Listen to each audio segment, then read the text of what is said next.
significative en ce qui concerne votre personnalité, Adel, c'est pendant la Coupe d'Afrique des Nations, en 2012, lorsque vous quittez la sélection. Adel, vous quittez le Gabon en plein milieu de la CAN, alors que la Tunisie vient de se qualifier pour les quarts de finale.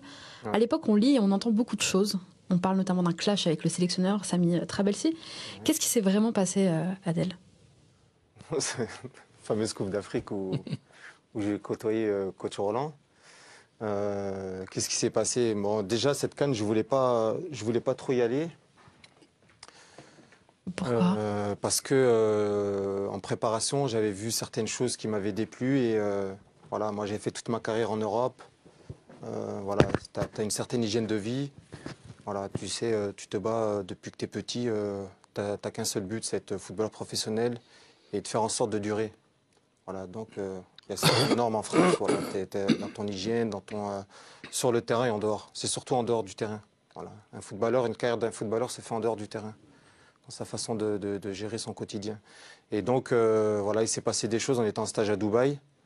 Voilà, donc là, premier signal. Je vois des joueurs qui se prenaient pour des Zizou, des Messi, des Ronaldo. Ouais, il y a beaucoup, ça. Bon, surtout nous, en Afrique, hein, comme on est coach, il sait comment ça se passe en Afrique. Je vois les gars à table, ils ne mangeaient pas comme moi. Je me dis, pourtant, il n'y avait pas de blanche, tu vois, pas de blanche, cuisse de poulet. Toi, il y avait très très bon. En plus, tu à Dubaï, hein, le luxe, parfait. Et je vois les gars, ils ne mangent pas. Je me dis, mais qu'est-ce qui se passe? Pourquoi ils ne mangent pas? Et je les vois, ils descendent avec des torchons. Grosses serviettes, tu vois, les serviettes de bain et tout, ils descendent avec à table. J'ai dit, mais qu'est-ce qu'ils font? Et je regarde et je vois les mecs qui mettaient des gros morceaux de pain dans les serviettes. Et ils remontaient avec dans les chambres. Donc ils restaient à table 10 minutes. Ouais, ils mangeaient rien. Là, il n'y avait même pas ce respect déjà. À l'époque, l'entraîneur, il en avait rien à cirer, quoi. Il n'y avait pas ce respect d'attendre le dernier qui mange pour remonter dans les chambres. Voilà, on se levait tous à table, c'était comme ça. Et je les vois, ils montent. Et moi, un soir, j'ai le réflexe, je suis un des joueurs, je rentre dans leur chambre. Et qu'est-ce que je découvre à Dubaï? Des machines à panini, des tubes d'harissa, des fromages à vache qui rit, mais de chez nous. Donc c'est une autre marque. Des chichas. Je me dis, mais qu'est-ce que c'est ça? Les mecs, ils mangeaient pas à table, ils se faisaient des paninas, ils jouaient au rami et tout, ils fumaient la chicha dans les chambres. Je dis rien. Moi, je suis pas une balance, moi, je dis rien au sélectionneur. Je laisse les choses se faire. 2 jours après, avant-dernier jour de stage à Dubaï, je rentre sur le terrain le matin, on s'entraîne à 9 h et je sens ça puer l'alcool.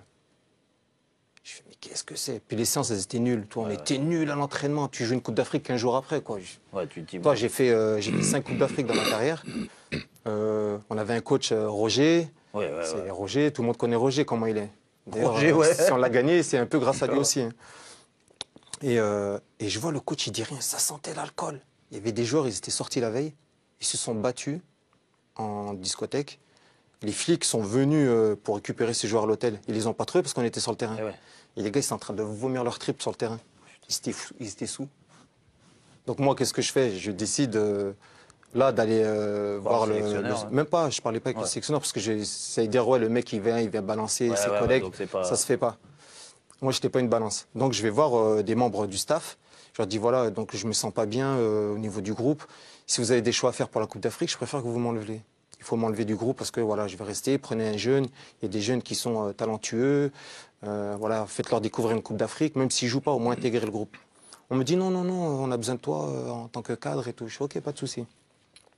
On fait un stage en Espagne. Rebelote. La même chose. 10 jours après, quoi. Ouais, même pas, une semaine après. On va jouer contre la sélection catalane et la sélection du Pays de Basque.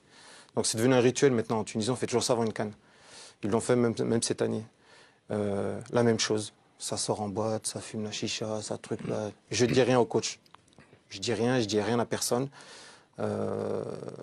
Avant de rentrer sur Tunis, je chope, à l'époque c'est le directeur technique national qui était là. Je dis écoute, tu diras au sélectionneur que je ne veux pas être sélectionné. Voilà. Je vais être un poison pour l'équipe, je ne vais pas être bien, mentalement je ne suis pas bien, donc je préfère rester chez moi.